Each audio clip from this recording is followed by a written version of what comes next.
ఇక జూబ్లీహిల్స్ ఉప ఎన్నిక వేళ మాజీ క్రికెటర్ కాంగ్రెస్ మాజీ ఎంపీ మహమ్మద్ అజారుద్దీన్ కు మంత్రి పదవి ఇస్తుండటంపై బీజేపీ తీవ్ర అభ్యంతరం వ్యక్తం చేసింది. ఇది ఎన్నికల కోడ్ ను ఉల్లంఘించడమేనని పేర్కొంటూ తెలంగాణ రాష్ట్ర ప్రధాన ఎన్నికల అధికారి సుదర్శన్ రెడ్డికి బీజేపీ ఫిర్యాదు చేసింది. సీఈఓతో జరిగిన భేటీలో ఎమ్మెల్యే పాయల్ శంకర్, మాజీ మంత్రి Marri Shashidhar Reddy, BJP legal team పాల్గొంది. నవంబర్ 11వ తేదీన జూబ్లీహిల్స్ నియోజకవర్గానికి ఉప ఎన్నిక పోలింగ్ జరగనున్న నేపథ్యంలో అజారుద్దీన్ కు మంత్రి పదవి ఇవ్వటం ఓ వర్గం ఓటర్లను ప్రభావితం చేయడానికేనని బీజేపీ ఆరోపిస్తుంది. ఈ నియామకాన్ని మోడల్ కోడ్ ఆఫ్ కండక్ట్ ఉల్లంఘనగా పేర్కొంటూ ఎలక్షన్ కమిషన్ కు ఫిర్యాదు చేసింది.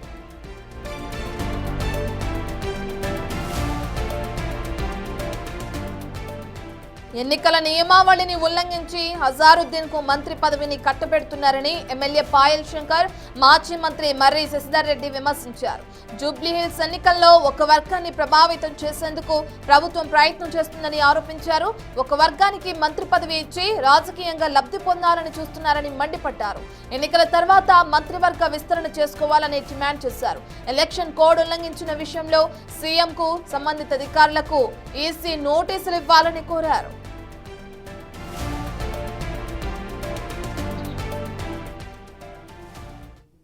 తెలంగాణ రాష్ట్ర ముఖ్యమంత్రి గారు ఎన్నికల నియమావళిని ఉల్లంఘిస్తూ ఈ రాష్ట్రంలో జూబ్లీహిల్స్ ఉప ఎన్నిక జరుగుతున్నటువంటి సందర్భంలో అజారుద్దీన్ గారికి మంత్రివర్గంలో స్థానం ఇస్తున్నట్టు నిన్న ప్రకటన చేయడం, ఆ యొక్క ప్రకటన అంతా కూడా print media, social media, electronic మీడియాలో రావడం, ఎన్నికల నియమావళి ప్రకారం రాష్ట్ర ముఖ్యమంత్రి గారు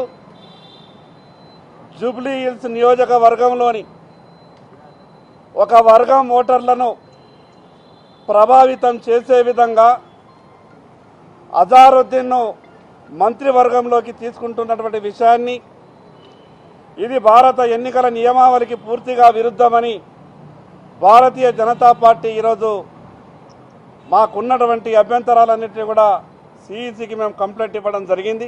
చీఫ్ ఎలక్టరల్ ఆఫీసర్ గారిని కలిసి వారికి ఒక రిప్రజెంటేషన్ ఇవ్వడం జరిగింది. మామూలుగా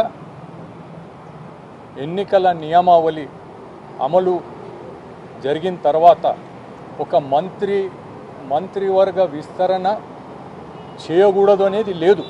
ఖచ్చితంగా అయితే ఎలక్షన్ కమిషన్ ముందు పర్మిషన్ తీసుకొని చేయాల్సినటువంటి అవసరం ఉంటుంది.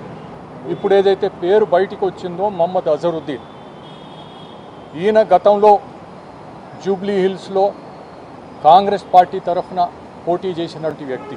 ప్రత్యేకంగా ఈ సమయంలో ఈ ప్రకటన చేయడం కూడా ఇది ఒక serious violation of the model code of conduct అనేటువంటి విషయాన్ని, దీనిపైన గట్టి చర్య తీసుకోవాల్సినటువంటి అవసరం ఉంటుంది. ఈ రకమైనటువంటి సరే ఎన్నికల్లో లాభం పొందడానికి ఒక వర్గం ఓట్లను ఉద్దేశించి చేసినటువంటి చర్య అయినా కూడా ఆ వర్గం వారు కూడా ఆలోచన చేయాల్సినటువంటి అవసరం ఉంది. రైట్, ఇక అజారుద్దీన్ కు మంత్రి పదవి ఇవ్వడంపై బీజేపీ అభ్యంతరం వ్యక్తం చేస్తుంది. సంబంధించిన పూర్తి డీటెయిల్స్ అందించడానికి మా ప్రతినిధి వెంకట్ అందుబాటులో ఉన్నారు. వెంకట్, మనం చూస్తున్నాం ఇప్పటికే మంత్రివర్గ విస్తరణకి సంబంధించి కానీ లేదంటే ఈ విధంగా ఒకటి కేటాయిస్తున్నప్పుడు ఖచ్చితంగా పర్మిషన్ తీసుకోవాలి ఎన్నికల కోడ్ ఉన్న నేపథ్యంలో అని చెప్పి కూడా బీజేపీ ఆరోపిస్తుంది. ఇప్పటికే ఈసీకి కంప్లైంట్ చేయడం కూడా మనం చూస్తున్నాం.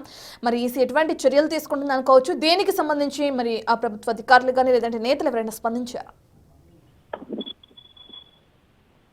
ఇది ఒక జూబ్లీహిల్స్ లో ఓటర్లను పోలరైజ్ చేసేందుకు, ఒక వర్గానికి చెందిన ఓటర్లను పోలరైజ్ చేసేందుకే కాంగ్రెస్ ఈ మంత్రి పదవి అంశాన్ని తెర మీద తీసుకొచ్చింది. మంత్రివర్గ విస్తరణ అనేది ఇప్పుడు జూబ్లీహిల్స్ ఎన్నిక ముందు సరైనది కాదు.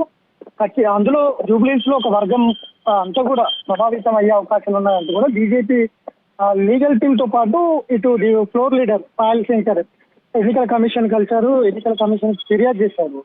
దీనిపైన చర్య తీసుకోవాలి, తక్షణమే దీన్ని ఆపాలి, మంత్రివర్గ విస్తరణను ఆపాలి. ఈ జూబ్లీస్ ఎన్నిక పైన ప్రభావం చూస్తుంది. ఒక వర్గం అంతా కూడా ప్రభావానికి గురవుతారు. అది రాజ్యాంగంతో పాటు ఎన్నికల నిబంధనలకు వ్యతిరేకంగా ఈ ధోరణి ఉంది కాబట్టి ఖచ్చితంగా దీన్ని చర్యలు తీసుకోవాలి అంటూ ఎన్నికల కమిషన్ కు బీజేపీ ఫిర్యాదు చేసింది. దీని మీద ఎన్నికల కమిషన్ ఏ విధంగా చర్యలు తీసుకుంటుందా లేదా అనేది కూడా కొంత సస్పెన్స్ ఉంది. ఎందుకంటే ఎన్నికల కోడ్ అనేది కొన్ని సడలించింది. Jubilee Hills urban area, Hyderabad urban area కాబట్టి పెద్దగా ప్రభావం ఉండకపోతున్నటువంటి నేపథ్యంలో కేవలం జూబ్లీహిల్స్ వరకే ఎన్నికల కోడ్ అనేది వచ్చే విధంగా సడలించినట్టుగా కూడా తెలుస్తుంది. ఎన్నికల కమిషన్ మొత్తం రాష్ట్ర వ్యాప్తంగా లేదంటే హైదరాబాద్ జిల్లా వ్యాప్తంగానో ఎన్నికల కోడ్ అమల్లో ఉంటే గనక అట్లా కొంత లీగల్ గా ఏమైనా వచ్చే అవకాశాలు ఉండేవి. కానీ కేవలం జూబ్లీహిల్స్ వరకే ఈ నిబంధనలు ఉన్న నేపథ్యంలో పెద్దగా ఇది రాష్ట్రానికి సంబంధించిన అంశం కాబట్టి పెద్దగా లీగల్ గా ఎలాంటి సమస్యలు రాకపోవచ్చు అనేది కూడా ఒకవైపు కాంగ్రెస్ వర్గాలు చెప్తా ఉన్నాయి. ఇదంతా కూడా కావాలని చేస్తుంది బీజేపీ అనేది కూడా కాంగ్రెస్ ఆరోపిస్తుంది. ఈ రెండు పార్టీల మధ్యలో ఇప్పుడు మంత్రివర్గ విస్తరణ ఒక జూబ్లీహిల్స్ ఎన్నికల్లో నేపథ్యంలో ఒక హాట్ గా కామెంట్లు జరుగుతూ ఉన్నాయి.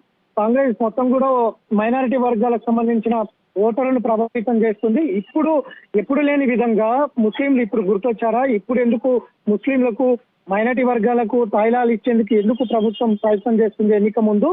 ఇది సరైన పద్ధతి కాదు అంటూ కూడా బీజేపీ ఆరోపిస్తుంది. అందులో భాగంగానే ఈ 11 తర్వాత వచ్చే నెల 11 ఎన్నిక ఉంది కాబట్టి ఎన్నిక తర్వాత మీరు మంత్రి పదవి ఇస్తారా లేకపోతే ఇంకొకటి ఇస్తారా తేల్చుకోవాలి. ఇప్పుడు ఈ ఎన్నికల ముందు ఇట్లాంటివి చేయడం వల్ల ఒక వర్గం అంతా కూడా ప్రభావితం అవుతాయి. ఈ ప్రభావితం చేసేందుకే కాంగ్రెస్ పార్టీ రాజకీయంగా లబ్ధి పొందేందుకే ఇట్లాంటి ప్రయత్నం చేస్తుందంటూ కూడా బీజేపీ ఆరోపిస్తుంది. ఖచ్చితంగా దీన్ని అడ్డుకుంటాం, లీగల్ గా ముందుకు వెళ్తాం అనేది బీజేపీ చెప్తోంది. ఖచ్చితంగా చర్యలు తీసుకుంటుంది కమిషన్ అని కూడా చెప్తా ఉన్నారు. చర్యలు చూస్తాం, దాని మీద ఆలోచిస్తామని కమిషన్ చెప్పిందని బీజేపీ చెప్తోంది. కాబట్టి దీని మీద పదవి ఎన్నికల కమిషన్ ఏ విధంగా కూడా విమర్శలు చేయడం బీజేపీ నేతలు మనం చూస్తున్నాం. మరి ఈసీకి సంబంధించి ఎన్నికల కోడ్ ఉల్లంఘన అంటూ కూడా కంప్లైంట్ చేయడం, దాని తర్వాత సీఎంకి నోటీసులు ఇవ్వాలి, సంబంధిత అధికారులకు కూడా నోటీసులు ఇవ్వాలి అని చెప్పి కూడా వాళ్ళు ఆరోపించడం కూడా అక్కడికి వెళ్ళి వీసీ దగ్గర ఫిర్యాదులో భాగంగా పేర్కొనడం కూడా మనం చూస్తున్నాం. ఈసీ ఏ విధంగా రియాక్ట్ అయింది ఈ కంప్లైంట్ తీసుకుంటున్నప్పుడు? చూసాం, దాని మీద ఒకసారి ఆలోచిస్తాం. ఏ విధమైనటువంటి హామీలు మంత్రివర్గ విస్తరణ ఏ విధంగా జరుగుతుంది, ఎన్నికల షెడ్యూల్ లో భాగంగా జరుగుతుందా లేదంటే దాని మీద ఎలాంటి అంశాలు ఉన్నాయి అనేది పరిగణలో తీసుకుంటాం. పూర్తిగా ఆలోచించి దాని మీద మేము రియాక్ట్ అవుతామనే హామీ ఇచ్చిందనేది బీజేపీ వర్గాలు చెప్తా ఉన్నాయి. మరి దీని మీద ఇటు ఎన్నికల కమిషన్ షెడ్యూల్ ఏమైనా ఆలోచిస్తారా, లేదు అంటే బీజేపీ కేంద్ర ఎన్నికల సంఘానికి కూడా ఫిర్యాదు చేస్తామనేది అయితే బీజేపీ వర్గాలు చెప్తున్నాయి. ఇటు ఇప్పటికే రాష్ట్ర ఎన్నికల సంఘానికి ఫిర్యాదు చేసింది కాబట్టి కేంద్ర ఎన్నికల సంఘాన్ని కూడా ఫిర్యాదు చేస్తాం. ఒకవేళ ఇక్కడ చర్యలు చేపట్టకపోతే, తక్షణమే ఆ మంత్రివర్గ విస్తరణ ఆపకపోతే, దాని మీద చర్యలు ఎన్నికల సంఘం తీసుకోకపోతే కేంద్ర ఎన్నికల సంఘం దగ్గరకు వెళ్తామనేది బీజేపీ చెప్తోంది. ఇక్కడ ప్రధానంగా ముఖ్యమంత్రి, కొంతమంది మంత్రులు అంతా కూడా కాంగ్రెస్ ప్రభుత్వం కేవలం ఒక వర్గాన్ని ప్రలోభ పెట్టేందుకే ఇట్లాంటి ధోరణి అవలంబిస్తున్నారనేది బీజేపీ చెప్తోంది. ఎన్నికల కమిషన్ కూడా దీని మీద ఆలోచిస్తాం, దీని మీద పూర్తిగా ఆలోచించిన తర్వాత మా రియాక్ట్ ఏంది చెప్తామనేది ఎన్నికల కమిషన్ చెప్పింది అనేది బీజేపీ వర్గాలు చెప్తున్నాయి. చూడాలి మరి దీని మీద ఎన్నికల కమిషన్ ఏ విధంగా రియాక్ట్ అవుతుంది. అట్లనే రేపు ప్రమాణ స్వీకారం అని చెప్తా ఉన్నారు అజారుద్దీన్ సంబంధించి మంత్రి పదవి. సో ఇవాళ లేదా రేపు ఎన్నికల కమిషన్ ఏ విధంగా స్పందిస్తుంది, దీని మీద బీజేపీ కేంద్ర ఎన్నికల సంఘం కూడా వెళ్తామని చెప్తున్నారు కాబట్టి కొంత సస్పెన్స్ కొనసాగుతుంది. ఏ విధమైనటువంటి దీని మీద ఎన్నికల సంఘం ఏ విధంగా ముందుకు వెళ్తుంది అనే దాని మీద కొంత సస్పెన్స్ కొనసాగుతుంది. Right, thank you Venkat.